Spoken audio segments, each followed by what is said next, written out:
කොහොමද ළමයි good morning. ඉතින් යමුද මං එක්ක පොඩි ගමනක්. ඔයාලට අද මම අලුත් දෙයක් පෙන්වන්න යන්නේ. ඉතින් මේක අපි හරි ආසාවෙන් පටන් ගත්ත වැඩක්. දැන් ටික දවසක් වෙනවා. මේක අපි වීඩියෝ එකක් ගෙනාවෙම නැහැ මේක ගැන. ඉතින් හිතුවා ඔයාලට මේක පෙන්වන්න ඕන කියලා. බලන්නකෝ. මේක මගේ හස්බන්ඩ්ගේ ඇත්තටම ලොකු හීනයක්. එයාගේ මහන්සියේ ප්‍රතිඵලයක් තමයි මේක. ඉතින් කුකුළු පාලනය. ඇත්තටම මේක අපිට අලුත් ටොපික් එකක්. වගේම අලුත් වැඩක්. මොකද අපි මේ ගැන ඇත්තටම දන්නේම නැහැ.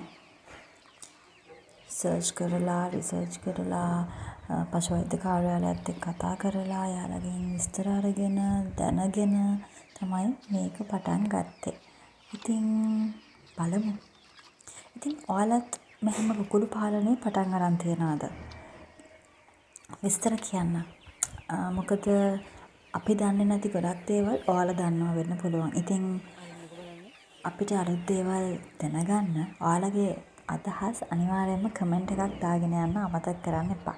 ඉතින් ඔයා තවමත් Days with Rush YouTube channel එක subscribe කරේ නැත්නම් අනිවාර්යයෙන්ම subscribe කරන්න. මොකද මේ වගේ මෙයාලගේ විස්තර තවත් ඉස්සරහට අරගෙන එන්න මං හිතාගෙන ඉන්නවා.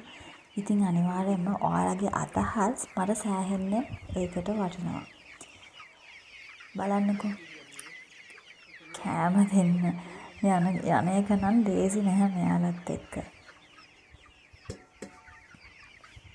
ඇත්තටම ගොඩක් චූටි පැටව තමයි ගෙනාවේ. දැන් මෙයාලා ලොකුයි. පේනවනේ. කන පිළිවෙල. ඔය පිළිවෙල නෑ කෑම දානකොට නම්. ඉතින් Days with Rush YouTube channel එක subscribe කරලා තියාගන්න. මම මෙයාලගේ විස්තර දිගටම අරගෙන එන්න. ඇත්තටම ඔයාලගේ අදහස් තියෙනවා නම් අනිවාර්යයෙන්ම කමෙන්ට් එකක් දාගෙන යන්න. මොකද අපිට ඔයාලගේ අදහස් ගොඩක් වටිනවා. ගිහින් එන්න.